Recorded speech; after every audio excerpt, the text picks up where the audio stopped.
5 inclinations that lead to the same choice for Arjuna, by Krishna's mercy. Shri Bhagavan Uvach. Kutastva kashmalam idam. Vishme samupasthitam. Anarejustam asvargyam. Kirtikram Arjun. Quoth, the Supreme Person, Bhagavan, said, My dear Arjuna, how have these impurities come upon you? They are not at all befitting a man who knows the progressive values of life. They do not lead to higher planets, but to infamy. Bhagavad-gita 2.2. The setting of the famous Bhagavad-gita conversation, in the form passed down to us, is the battlefield of Kurukshetra.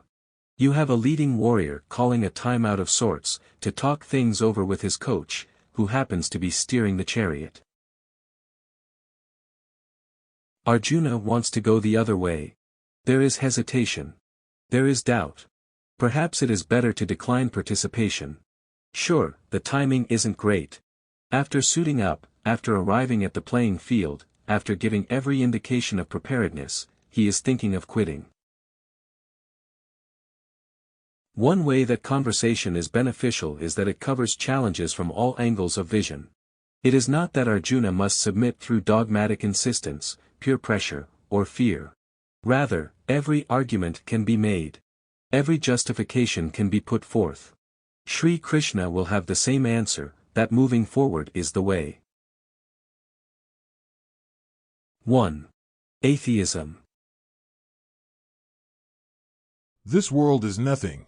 You consider the afterlife to be so important, but I am telling you that there is nothing before or after. Better to enjoy right now. You are wasting your time thinking of stuff over which you have no control. Live for the moment. Have no regrets. 2. Ascension to heaven. Going to heaven is everything.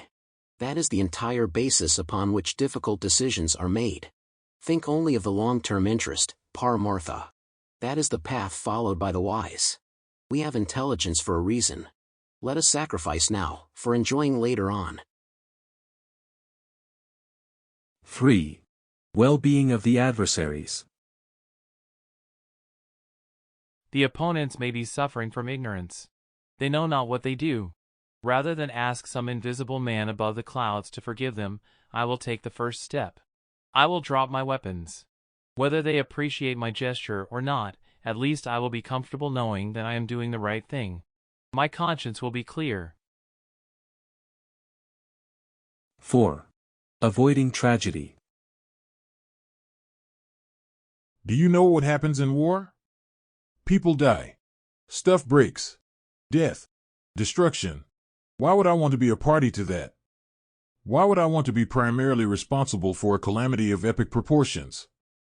At least there should be one sane person. Let me do whatever is necessary to avoid the tragic loss of people who are important to their families. 5. Pleasing the Almighty. How could God ever sanction such behavior? How could he ever be pleased with someone who releases arrows with the express purpose of inflicting violent harm? I would think that peace is the way towards transcendence. I would think that non-violence is a saintly quality, and God most certainly appreciates the saints. Arjuna offered similar arguments and more, in an intelligent way. Yet, the first response from Sri Krishna was mockery. He could not believe what Arjuna was saying. There was the subtle insult in describing Arjuna's words as an area. Jatasya hi dhruvo mrityur. Dhruvam janma mritasya cha. Tasmad apriharyerdhe. Na tvam shochitum arhasi. Quoth, for one who has taken his birth, death is certain, and for one who is dead, birth is certain. Therefore, in the unavoidable discharge of your duty, you should not lament. Lord Krishna, Bhagavad-gita 2.27. A wise person can easily dismiss the sophistry to the above described justifications. To begin, there is no avoiding death. Arjuna would not be saving anyone. The destiny of the other side was destruction. Whether Arjuna participated or not, the clock was ticking. Kala would strike at the appropriate moment. If a person thinks that there is no God and that there is no purpose to action, then there is also no harm in proceeding in a war. There is nothing to be concerned over, since under that line of thinking no one really exists. For reaching heaven, there is no easier way than sacrificing one's life on the battlefield. Arjuna and his enemies would benefit in this way. They were Kshatriya warriors, after all. The purpose of that occupation is to protect others from injury. Sometimes that protection requires violence. Yadrichya choppannam Swargadvaram apavritam Sukhina kshatriyaha parth Labhante yuddham idrisham.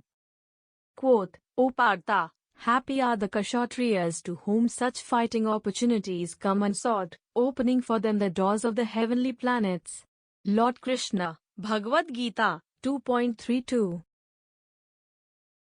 Tragedy was set to occur. There was already tragedy in the prior aggression of Duryodhana and clan. That is the entire reason for the war.